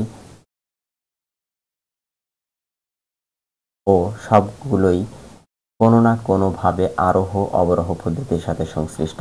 প্রজেক্ট পদ্ধতির ও প্রকল্প গঠনের সাথে সংশ্লিষ্ট, যা চিন্তা ও যুক্তিবিদ্যার পদ্ধতি। কাজেই শিক্ষাদান পদ্ধতিগুলো আসলে জ্ঞান অর্জনেরই পদ্ধতি এবং প্রত্যেকটি পদ্ধতি কোনো না কোনোভাবে দার্শনিক পদ্ধতিগুলোর সাথে সংশ্লিষ্ট। বিচারবাদী ও বিশ্লেষণী পদ্ধতিও প্রভাব রয়েছে শিক্ষাদান পদ্ধতিতে, কেননা প্রত্যেকটি বিষয়ই অবধারণ দ্বারা গঠিত, আর শিক্ষা সংক্রান্ত সব অবধারণই যাচাই করা হয় বিচার বিশ্লেষণী তথা যাচাইকরণ পদ্ধতির মাধ্যমে। অর্থ ও তথ্য যাচাই না করে শিক্ষা ও শিক্ষাদান প্রক্রিয়ার কোনোটি ফলপ্রসূ করা সম্ভব নয়। পাঠোত্তর মূল্যায়ন 2-4 বহু নির্বাচনী প্রশ্ন। 1. শিক্ষাদান একটি দ্বিমুখী প্রক্রিয়া হিসাবে কি করে? একের ক জ্ঞানদান ও শিক্ষা গ্রহণ। 2 শিক্ষাদান পদ্ধতির যৌক্তিকতা ও গুণাগুণ বিচার করে কোন বিষয়টি? 2 এর খ শিক্ষা দর্শন। শিক্ষাদানের উদ্দেশ্য অর্জনের জন্য একজন শিক্ষক কি ব্যবহার ও প্রয়োগ করেন? 3 এর ক বিভিন্ন পদ্ধতির ব্যবহার। 4 প্রত্যেক দার্শনিকই হচ্ছেন একজন শিক্ষাবিদ, কারণ দার্শনিক অর্থ হচ্ছে 4 এর ক মূল্য অনুসন্ধানী। তো জ্ঞান অনুরাগী এবং সত্য অনুরাগী, মূল্য অনুসন্ধানী সবগুলোই হয়। সংক্ষিপ্ত উত্তরমূলক প্রশ্ন। 1 শিক্ষাদানের পদ্ধতিগুলো কি কি? 2 শিক্ষাদান পদ্ধতির সাথে দার্শনিক পদ্ধতির কোনো সম্পর্ক আছে কি? 3 শিক্ষাদান পদ্ধতি ও কৌশলগুলোর একটি তালিকা করুন। রচনামূলক প্রশ্ন। 1 শিক্ষাদান পদ্ধতির গুরুত্ব ও তাৎপর্য নির্ণয় করুন। একটি উত্তম শিক্ষাদান পদ্ধতির কি কি বৈশিষ্ট্য থাকা দরকার বলে আপনি মনে করেন? 2 শিক্ষাদান পদ্ধতি ও কৌশল কত ধরনের হতে পারে? শিক্ষাদান পদ্ধতির সাথে দার্শনিক পদ্ধতির সম্পর্ক ব্যাখ্যা করুন। 3 দার্শনিক পদ্ধতিগুলোর নাম উল্লেখ করুন। এই পদ্ধতিগুলো কিভাবে শিক্ষাদান পদ্ধতিকে প্রভাবিত করে ব্যাখ্যা ও মূল্যায়ন করুন। পাঠ 2 এর 5 শিক্ষাদানের 3 যুগ। উদ্দেশ্য। এই পাঠ শেষে আপনি শিক্ষা দর্শনের প্রাচীনকাল ব্যাখ্যা করতে পারবেন, শিক্ষা দর্শনের আধুনিক কাল সম্পর্কে বলতে পারবেন, শিক্ষা দর্শনের সাম্প্রতিক কাল সম্পর্কে বলতে পারবেন। মানবজাতির চিন্তা চেতনা, মানবজাতির শিক্ষা চিন্তার যে ইতিহাস আমরা দেখতে পাই যা বা পর্যালোচনা করলে দেখা যায় যে একটা ক্রমবিবর্তনের মধ্য দিয়ে আজকের আধুনিক শিক্ষা ব্যবস্থার ভিত্তি স্থাপন হয়েছে। এক্ষেত্রে একটি বিষয় লক্ষণীয় যে সব যুগের শিক্ষা চিন্তার প্রকৃতি ও বৈশিষ্ট্য সব কালে একই রকম ছিল না। শিক্ষা দর্শন শিক্ষাক্ষেত্রে উদ্ভূত যাবতীয় সমস্যা সমাধানের যে দিক নির্দেশনা দিয়েছে তাতে শিক্ষা চিন্তার বিশেষ অগ্রগতি সাধিত হয়েছে। আজকের যে বিজ্ঞানসম্মত শিক্ষা ব্যবস্থা তা প্রায় 2500 বছরের ঐতিহাসিক ক্রমবিকাশের ফল। তাই পাঠের সুবিধার্থে এগুলোকে 3টি পর্যায়ে বিভক্ত করা যেতে পারে, যেমন প্রাচীনকাল 1400 খ্রিস্টাব্দ, 2 আধুনিক কাল 1400 থেকে 1900 খ্রিস্টাব্দ এবং 3 সাম্প্রতিক কাল 1900 সাল। প্রাচীনকাল। প্রাচীনকালে শিক্ষার অস্তিত্ব ছিল একথা সত্য, কিন্তু প্রাতিষ্ঠানিক শিক্ষা বলতে যা বোঝায় তেমন কোনো শিক্ষার অস্তিত্ব ছিল না। সে সময়ে শিক্ষা ছিল অনানুষ্ঠানিক ও সহজ প্রকৃতির এবং তা অনেকটা রক্ষণশীল বটে, কারণ সে সময় মানুষ গোষ্ঠীবদ্ধভাবে জীবনযাপন করত, আর গোষ্ঠী জীবনের ঐতিহ্যকে টিকিয়ে রাখার জন্য যা জরুরি সেটাই ছিল শিক্ষার লক্ষ্য, যেমন গোষ্ঠীগত লোকাচার বা রীতিনীতির অনুসরণ, সংরক্ষণ ও স্থায়ীকরণ প্রভৃতি শিক্ষার তথা জীবনের লক্ষ্য হয়ে দাঁড়ায়। তবে ব্যতিক্রমও লক্ষ্য করা যায় প্রাচীন চীন, ভারত, গ্রিস নগরীতে। যেমন চীনের আদর্শ ছিল জ্ঞান অর্জনের জন্যই জ্ঞান অর্জন করা, অর্থাৎ জ্ঞানকে তারা সচেতনভাবেই জ্ঞান অর্জনের জন্য শিক্ষা গ্রহণ করতেন, তবে সেজন্য কোনো শিক্ষাক্রম বা পাঠ্যসূচি ছিল না। অন্যদিকে ভারতীয় শিক্ষার আদর্শ ছিল সহনশীলতা, পারস্পরিক সহযোগিতা, বাধ্যতা ও আত্মসমর্পণের চর্চা করা। সেখানে প্রাচীন ভারতে ধর্মযাজকগণই শিক্ষাগুরুর ভূমিকায় অবতীর্ণ হয়েছেন। সে সময়ে গৃহশিক্ষক রেখে শিক্ষা গ্রহণের প্রথা যেমন চালু ছিল, তেমনি ধর্মীয় গুরুর কাছে শিক্ষা গ্রহণের প্রথাও চালু ছিল। যেমন বৌদ্ধ মণ্ডপগুলো জ্ঞানচর্চার ও জ্ঞান আদান প্রদানের কেন্দ্রবিন্দু ছিল। এভাবে বিভিন্ন মসজিদ, মন্দির, খানকাসহ মক্তব শিক্ষা গ্রহণের উৎস হিসেবে কাজ করেছে। প্রাচীন গ্রিসে সামরিক দক্ষতা অর্জনের উপর গুরুত্ব দেওয়া হতো, সেজন্য প্রত্যেক নাগরিককে সামরিক শিক্ষা গ্রহণ বাধ্যতামূলক করা হয়। আর অ্যাথেন্স নগরীতে সামাজিক ও ব্যক্তিগত উভয় প্রকার যোগ্যতার বিকাশ ও উৎকর্ষ সাধনই ছিল সেখানকার শিক্ষার লক্ষ্য। বিশেষ করে যুব সমাজকে শিক্ষিত করার লক্ষ্যে দার্শনিক সক্রেটিস অ্যাথেন্সে অগ্রণী ভূমিকা পালন করেন। সংক্ষেপে বলা যায় যে প্রাচীনকালের শিক্ষাক্রম ছিল প্রধানত খাদ্য, বস্ত্র, বাসস্থানের সাথে সম্পৃক্ত এবং পরবর্তীতে তা পশু শিকার করা, মাছ ধরা ও খাদ্য সংগ্রহের কৌশল শেখানোর সাথে জড়িত। এছাড়াও নাচ, গান, কবিতা পাঠ, শরীরচর্চা, প্রবাদ, শ্লোক, গল্প বলা, পুরাণের কথা প্রভৃতি শিক্ষাক্রমের অন্তর্ভুক্ত ছিল। লিপি আবিষ্কারের পর থেকে লেখা, পড়া ও গণিত শিক্ষার শুরু হয়। খ্রিস্টীয় চতুর্থ শতকের মধ্যেই আইন, দর্শন ইত্যাদিও শিক্ষাক্রমের আওতাভুক্ত হয়। 700 থেকে 1350 খ্রিস্টাব্দের সময়কালের মুসলমান মনীষীগণ লেখাপড়া, গণিত ও ধর্মীয় সাহিত্যের পাঠদানের পাশাপাশি চিকিৎসা বিজ্ঞান ও অন্যান্য বৈজ্ঞানিক বিষয়েও পাঠদান করতে থাকেন। পাঠদান পদ্ধতি: প্রাচীনকালে শিক্ষাদানের কর্তৃত্ব ন্যস্ত ছিল পরিবার, গোত্র প্রধান ও ধর্মযাজকদের উপর। পরবর্তীকালে ব্যক্তিগত শিক্ষক ও শিক্ষাগুরু প্রথার প্রচলন হয়। প্রাথমিক যুগের শিক্ষা কেবল অগ্রজদের অনুকরণের মধ্যেই সীমাবদ্ধ ছিল। এ সময় শিক্ষকগণ কি করতে হবে তা বলতেন এবং কিভাবে করতে হবে তার প্রশিক্ষণ দিতেন। লিখিত ভাষার বিকাশ ও সাহিত্য সৃষ্টির পর থেকে প্রশিক্ষণের সাথে সাথে পঠন পাঠন ও নির্দেশনা দান ও শিক্ষা পদ্ধতির অন্তর্ভুক্ত হয়। বেশিরভাগ ক্ষেত্রেই স্মৃতিনির্ভর পদ্ধতির প্রাধান্য ছিল। ধর্মীয় অনুশাসন, সঙ্গীত, গল্প ও রীতি প্রথার সমন্বয়ে গড়ে উঠেছিল সাংস্কৃতিক উত্তরাধিকার। প্রতিটি প্রজন্মের দায়িত্ব ছিল মুখস্থ করে সেগুলোকে সংরক্ষণ করা। নবম শতকের পর থেকেই মুসলমান মনীষীগণ পরীক্ষণের মাধ্যমে বিজ্ঞান শিক্ষাদানের পদ্ধতি জনপ্রিয় করে তোলেন। তবে ইউরোপ তখনও নিষ্ফল ভাগাড়ম্বর, অহেতুক বিচার বিশ্লেষণ এবং মুখস্থকরণ সহ পদ্ধতি হিসেবে প্রচলিত ছিল। আধুনিক কাল 1400 থেকে 1900। বিভিন্ন দার্শনিকের শিক্ষা সম্পর্কিত অভিমত। চতুর্দশ শতাব্দীতে পাশ্চাত্য জগতের রাজনৈতিক, সামাজিক, ধর্মীয় এবং শিক্ষার ক্ষেত্রে যে পরিবর্তনের সূচনা হয় এবং পঞ্চদশ শতাব্দীতে এসে যার চূড়ান্ত রূপ পরিলক্ষিত হয় তাকে বলা হয় রেনেসাঁ বা পুনর্জাগরণ। এই সময় গ্রিক ও লাতিন ভাষায় রচিত প্রাচীন সাহিত্যের মানবতাবাদী উপাদানসমূহের প্রতি আগ্রহের পুনর্জাগরণ হয়। মধ্যযুগে মঠাশ্রয়ী ও ধর্মের যৌক্তিক ব্যাখ্যাদানকারী পণ্ডিতদের প্রভাবে শিক্ষার লক্ষ্য ও বিষয়বস্তু ছিল ঈশ্বরকেন্দ্রিক, কিন্তু মানবতাবাদী শিক্ষাবিদেরা মানুষের ইহজাগতিক অভিজ্ঞতার প্রতি বেশি আগ্রহ প্রকাশ করেন। মানবতাবাদী শিক্ষা দার্শনিকদের অন্যতম হিসেবে ডেসিডিরিয়াস ইরানমাস এর 1466 থেকে 1536 নাম উল্লেখ করা যায়। তার মতে শিক্ষার প্রথম ও প্রধান কাজ হচ্ছে শিশু মনকে ভক্তিরস পান করানো, দ্বিতীয়ত দর্শন ও সাহিত্যের প্রতি আগ্রহী করে তোলা এবং ভালোভাবে শেখানো, তৃতীয়ত জীবনের দায়িত্ব ও কর্তব্য সম্পর্কে জানানো, চতুর্থত একেবারে শিশু বয়স থেকেই তাকে ভদ্রচিত উত্তম আচরণে অভ্যস্ত করে তোলা।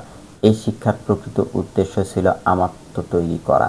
আমাত্ম ছিল প্রাচীন সামন্ততান্ত্রিক আভিজাত্য ও নব্য সওদাগর তন্ত্রের মিলিত ফসল। আমাত্মের বৈশিষ্ট্য বর্ণনা করতে গিয়ে ইংরেজ মনীষী ড্যানিয়েল ডুফো বলেছেন যে আমাত্ম হবেন এমন ব্যক্তি যার থাকবে বিদ্যা এবং সভ্যতা উভয়ই। মোটামুটি এই সময়ই মানবতাবাদী শিক্ষার আরেকটি ধারা লক্ষ্য করা যায়, যেখানে নৈতিকতার উপর বেশি গুরুত্ব দেওয়া হয়েছে। মার্টিন লুথার 1483 থেকে 1546 বলেছিলেন, সমাজের শৃঙ্খলা ও সংসারের নিয়ম নীতির জন্য গুণবান ও সুপ্রশিক্ষিত নারী পুরুষের দরকার। অপরদিকে ফ্রান্সিস বেকন 1561 থেকে 1626 ও জোহান এমোস কমেনিয়াস এর মতে শিক্ষকের দায়িত্ব হলো সমগ্র জ্ঞান সম্পদ শিক্ষার্থীর কাছে উপস্থাপন করা, অর্থাৎ শিক্ষার্থীর লক্ষ্য হবে এই জ্ঞান আয়ত্ত করা। সমগ্র জ্ঞান অর্জন করা একজন ব্যক্তির পক্ষে প্রায় অসম্ভব, একথা বুঝতে পেরে জন লক 1632 থেকে 1704 অভিমত প্রকাশ করেছিলেন যে শিক্ষার কাজ নবীন শিক্ষার্থীকে কোনো একটা বিজ্ঞানে পারদর্শী করে তোলা নয়, বরং প্রয়োজনে যাতে সে যে কোনো বিজ্ঞানের জ্ঞান অর্জন করতে পারে তার উপযোগী করে মনকে তৈরি করা। পরবর্তীতে রুশো বলেছিলেন যে শিক্ষার উদ্দেশ্য শিক্ষার্থীর মনকে জ্ঞান দিয়ে সাজানো নয়, বরং যখন প্রয়োজন হবে তখন যাতে সে জ্ঞান অর্জন করতে পারে তারই পদ্ধতি শেখানো। দার্শনিক লক চরিত্র গঠনেও শিক্ষার লক্ষ্য হিসাবে নির্ধারণ করেছিলেন। চরিত্র বলতে তিনি মানুষের সেই ক্ষমতাকে বুঝিয়েছিলেন যার বলে মানুষ নিজেই নিজের কামনা বাসনাকে অগ্রাহ্য করে নিজের প্রবণতার বিরুদ্ধাচরণ করে কেবল যুক্তির নির্দেশ পালন করতে পারে। শিক্ষার ইতিহাস পর্যালোচনা করলে দেখা যায় যে শিক্ষার খুব কম লক্ষ্যই এই লক্ষ্যের মতো গুরুত্ব পেয়েছে। এই লক্ষ্যের চূড়ান্ত উদ্দেশ্য ছিল সামাজিক শৃঙ্খলা নিশ্চিত করা। কিন্তু রুশোর মতে শিক্ষার লক্ষ্য হওয়া উচিত ব্যক্তিতান্ত্রিক। তার মতে সামাজিক প্রতিষ্ঠানগুলোর উচিত ব্যক্তি শিশুর সহজাত গুণ ও প্রবৃত্তিকে অনুসরণ করা, শিক্ষার্থীকে প্রতিষ্ঠানের আদর্শ অনুযায়ী গঠন করা নয়। পেস্তালৎসি 1746 থেকে 1827 এবং ফ্রয়েবল 1782 থেকে 1852 রুশোর দ্বারা প্রভাবিত হয়ে শিশুর চাহিদা ও ক্ষমতা বিকাশের উপর গুরুত্ব আরোপ করেছিলেন। ফ্রয়েবল চেয়েছিলেন মুক্ত চিন্তাশীল ও স্বনির্ভর মানুষ গড়ে তুলতে। রুশোর মতো তিনিও চেয়েছিলেন শিশুর অন্তঃসত্ত্বার বিকাশের মাধ্যমে এই লক্ষ্যে পৌঁছাতে। হেগেল 1770 থেকে 1831 আবার এই লক্ষ্যকে বাতিল করে দিয়ে বলেছেন, শিক্ষা ব্যক্তিতান্ত্রিকতার জন্য নয়, এটি হওয়া উচিত বিশ্বজনীনতার জন্য। হারবার্টের 1776 থেকে 1841 হারবার্টের মতে আদর্শ মানুষ গঠিত হয় বহুমুখী আগ্রহের মধ্যে থেকে নৈতিক উদ্দেশ্য অর্জন ও উন্নয়নকে প্রাধান্য দেওয়ার মাধ্যমে। হারবার্ট স্পেন্সার 1820 থেকে 1903 এর মতে শিক্ষার লক্ষ্য হবে প্রথমত আত্মসংরক্ষণের কৌশল শেখানো, দ্বিতীয়ত জীবিকা অর্জনের উপায় শেখানো, তৃতীয়ত অস্তিত্ব রক্ষার জন্য সন্তান জন্মদান ও প্রতিপালন সম্পর্কে জ্ঞান দান, চতুর্থত সামাজিক ও রাজনৈতিক দায়িত্ব পালনের জন্য যোগ্য করা এবং পঞ্চমত মার্জিত সাংস্কৃতিক ঐতিহ্য থেকে আনন্দ লাভের যোগ্য করা। পাঠ্যক্রম।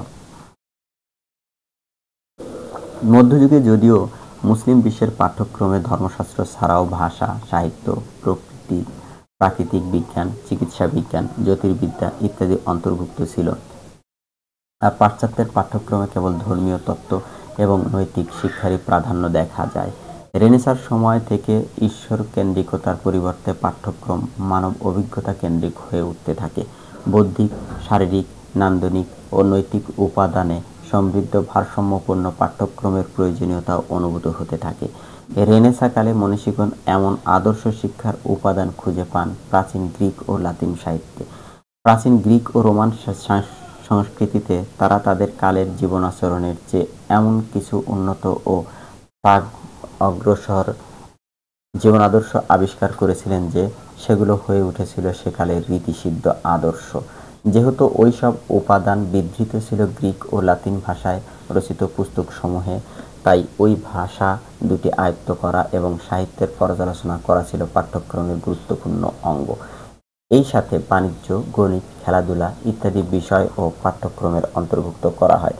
শিল্প ও বিজ্ঞানে গ্রিক ও রোমকদের কাছাকাছি পৌঁছাতে ইউরোপীয়দের প্রয়োজন হয়েছিল বেশ কয়েকটি শতাব্দী। তাই বিংশ শতাব্দীর সূচনা লগ্ন পর্যন্ত গ্রিক ও লাতিন ভাষা পাঠ্যক্রমে আধিপত্য বিস্তার করে অবস্থান করেছে। ওই ভাষাদ্বয়ের মাধ্যমে ব্যাকরণ, যুক্তিবিদ্যা ও বাগ্মিতা বা অলঙ্কারশাস্ত্র শিক্ষা দেওয়া হতো। এই পাঠ্যক্রমকে হিউম্যানিটিজ বা মানবতাবাদী পাঠ্যক্রম বলা হয়।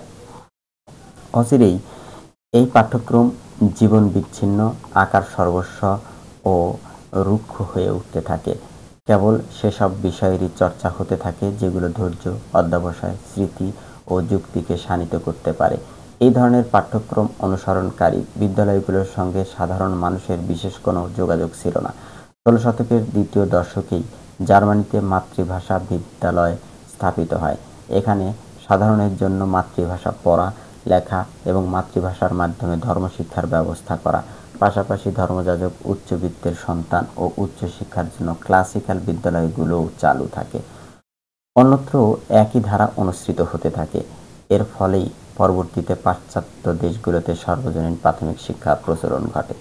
16 এবং 17 শতকের আগে পর্যন্ত অধিকাংশ পাঠ্যক্রম ছিল মৌখিক ধরনের এবং স্মৃতিনির্ভর।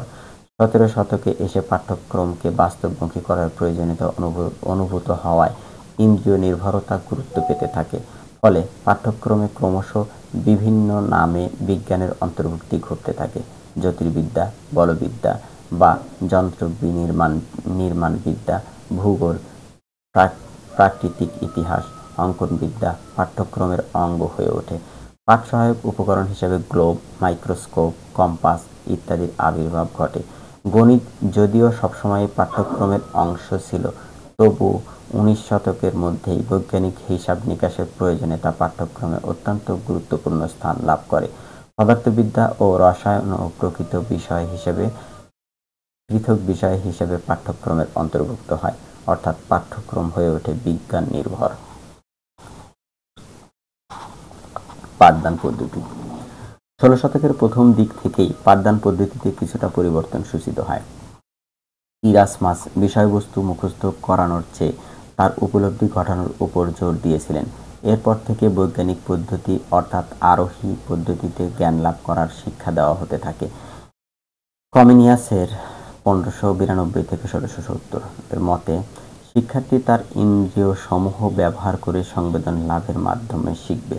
জন লক ও 1632 থেকে 1704 পরিবেশে বর্তমান বস্তুসমূহে ইন্দ্রিয়ের ব্যবহারের মাধ্যমে জানার উপর গুরুত্ব দিয়েছেন।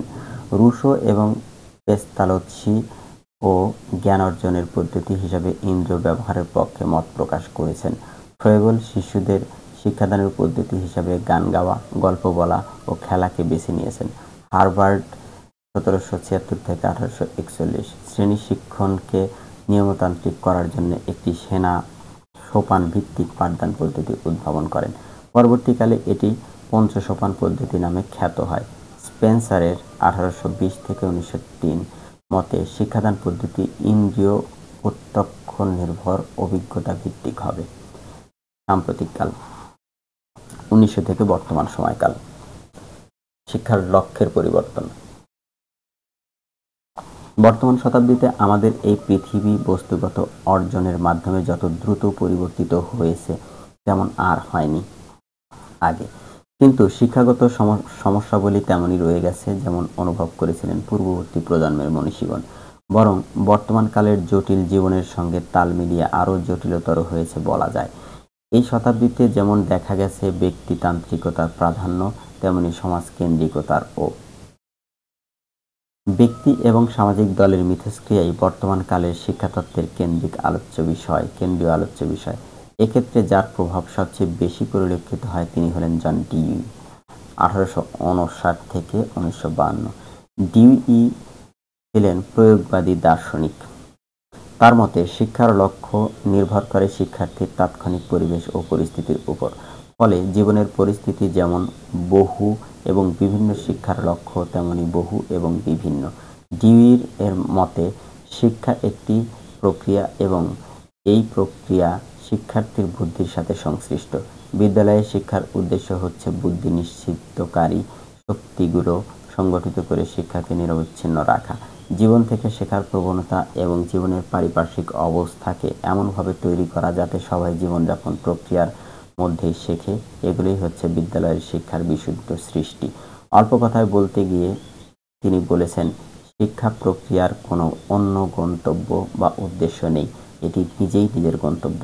অর্থাৎ ডিউই এর মতে অবিরাম বিকাশ বা উন্নয়নই হচ্ছে শিক্ষার লক্ষ্য। এই উন্নয়ন ঘটে যখন শিক্ষার্থী সমস্যামূলক পরিস্থিতির সমাধান খুঁজে পায়। সুতরাং শিক্ষার লক্ষ্য হয়ে দাঁড়ায় ব্যক্তিকেন্দ্রিক, আপেক্ষিক ও পরিবর্তনশীল। ডিউই এর এই দর্শন 20 শতকের দ্বিতীয় দশকের দিকে প্রগতিশীল শিক্ষায় শিশুকেন্দ্রিকতাকে লক্ষ্য হিসেবে গুরুত্ব প্রদান নিশ্চিত করেছিল। তবে প্রগতিশীল শিক্ষার ব্যক্তিকেন্দ্রিক লক্ষ্য রচনায় যে কেবল ডিউই এর প্রয়োগবাদী দর্শনই অবদান রেখেছে তা নয়, এতে ফ্রয়েডের মনোবিজ্ঞানেরও যথেষ্ট প্রভাব রয়েছে। 1920 সালের শেষের দিকে এই লক্ষ্যের বিরুদ্ধে জোরালো প্রতিক্রিয়া শুরু হয়। হারম্যান এইচ হর্নে এবং অন্যান্যরা শিক্ষার লক্ষ্য হিসাবে অবিরাম বৃদ্ধির ধারণার সমালোচনা করেন। এই বৃদ্ধি ভালোও হতে পারে, আবার মন্দও হতে পারে। তাই এই অবিরাম বৃদ্ধি প্রক্রিয়া আমাদেরকে কোথায় নিয়ে যাবে সে সম্পর্কে তারা নিশ্চিত হতে চাইলেন।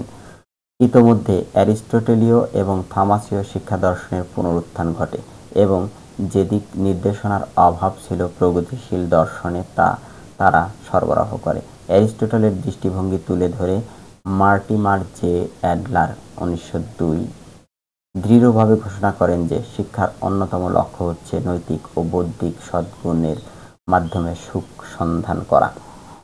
শুধু তাই নয়, তিনি বিশ্বাস করতেন যে শিক্ষার লক্ষ্য সবার জন্য একই হবে, অর্থাৎ সর্বত্র সর্বদা সমাজের প্রতি ধারায় জীবনের প্রতি ক্ষেত্রে। এসব বক্তব্যের প্রভাবে ডিউই প্রগতিশীল দর্শনের মতো, অর্থাৎ অনির্দেশিত ও অপ্রতিহত আত্মবিকাশের ধারণা প্রত্যাখ্যান করেন এবং শিশুর বিকাশমান সম্ভাবনায় পরিণত বয়স্কদের সহায়তা দানের প্রয়োজনীয়তার ব্যাপারটি তুলে ধরেন। প্রকৃতপক্ষে তিনি চেয়েছিলেন যে ব্যক্তির লক্ষ্য শিল্প ও রাজনীতিতে সামাজিক দক্ষতার চাহিদা দ্বারা নিয়ন্ত্রিত হবে। এভাবেই ডিউই এর শিক্ষা দর্শন ব্যক্তির চাহিদা ও সমাজের চাহিদা দুটোকেই সমান গুরুত্ব দেয়। 20 শতকের প্রায় পুরোটা জুড়েই শিক্ষাঙ্গনের কর্মকাণ্ডে ডিউই এর প্রভাব উল্লেখযোগ্য পরিমাণে দেখা যায়। ডিউইকে বোধ হয় কালজয়ী প্রকৃতির শিক্ষা দার্শনিকদের মধ্যে শেষ ব্যক্তিত্ব বলা চলে। 20 শতকের আরেকজন প্রভাবশালী দার্শনিক হলেন আলফ্রেড নর্থ হোয়াইটহেড, 1861 থেকে 1947। তার মতে শিক্ষার লক্ষ্য হওয়া উচিত এমন মানুষ তৈরি করা যারা হবেন সংস্কৃতিবান এবং যাদের থাকবে কোনো না কোনো ক্ষেত্রে বিশেষ জ্ঞান। এই বিশেষ জ্ঞান তাদেরকে দেবে চলা শুরু করার বৃত্তি এবং সংস্কৃতি তাদেরকে নিয়ে যাবে দর্শনের মতো গভীরে ও কলার মতো উচ্চ মার্গে। সংস্কৃতি বলতে তিনি বুঝিয়েছেন চিন্তার সক্রিয়তাকে এবং সৌন্দর্য ও মানবীয় অনুভূতির গ্রহীতাকে। তিনি বলেছেন, সভ্যতার উষলগ্ন থেকে প্রতি যুগে যে মূল শিক্ষাদর্শ আমাদের মাঝে বিরাজমান ছিল, আমরা তার কর্মে সন্তুষ্ট হতে পারি না। শিক্ষার সেই সারটি হলো ধর্মীয় হওয়া। ধর্মীয় শিক্ষা বলতে তিনি বুঝিয়েছেন সেই শিক্ষাকে যে শিক্ষা কর্তব্যবোধ ও গভীর শ্রদ্ধাবোধ শিক্ষার্থীর হৃদয়ে প্রথিত করে। সুতরাং তার মতে শিক্ষার লক্ষ্য হওয়া উচিত শিক্ষার্থীর মধ্যে চিন্তার সক্রিয়তা, সৌন্দর্য ও মানবীয় অনুভূতির গ্রহীতা, কর্তব্যবোধ ও শ্রদ্ধাবোধকে জাগ্রত করা এবং সেই সাথে জ্ঞানের বিশেষ ক্ষেত্রে পারদর্শী করে তোলা।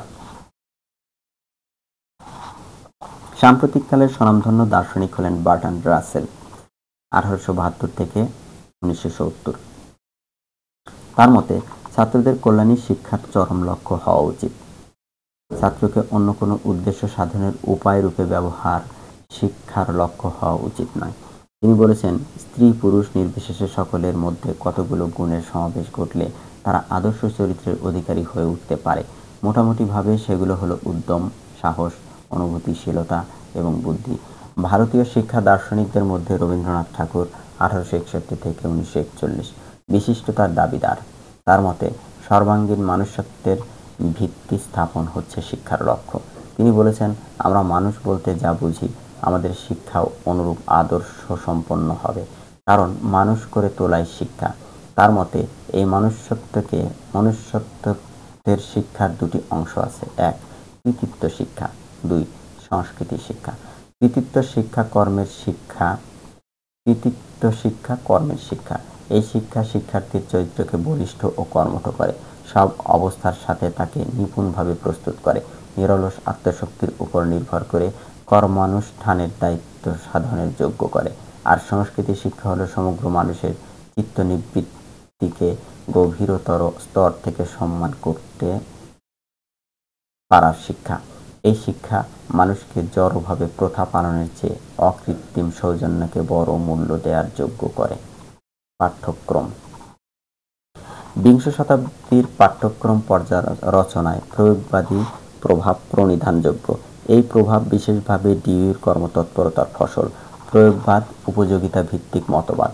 ডিউইর মতে পাঠ্যক্রম রচনায় উপযোগিতার নির্ধারক হবে শিক্ষার্থী নিজে। সতত পরিবর্তনশীল সমাজ পরিবেশে শিক্ষার্থী নিত্য নতুন অভিজ্ঞতা লাভ করে। এই অভিজ্ঞতাসমূহের মধ্যে থেকে তার আগ্রহ অনুযায়ী পাঠ্যক্রম রচিত হতে থাকবে।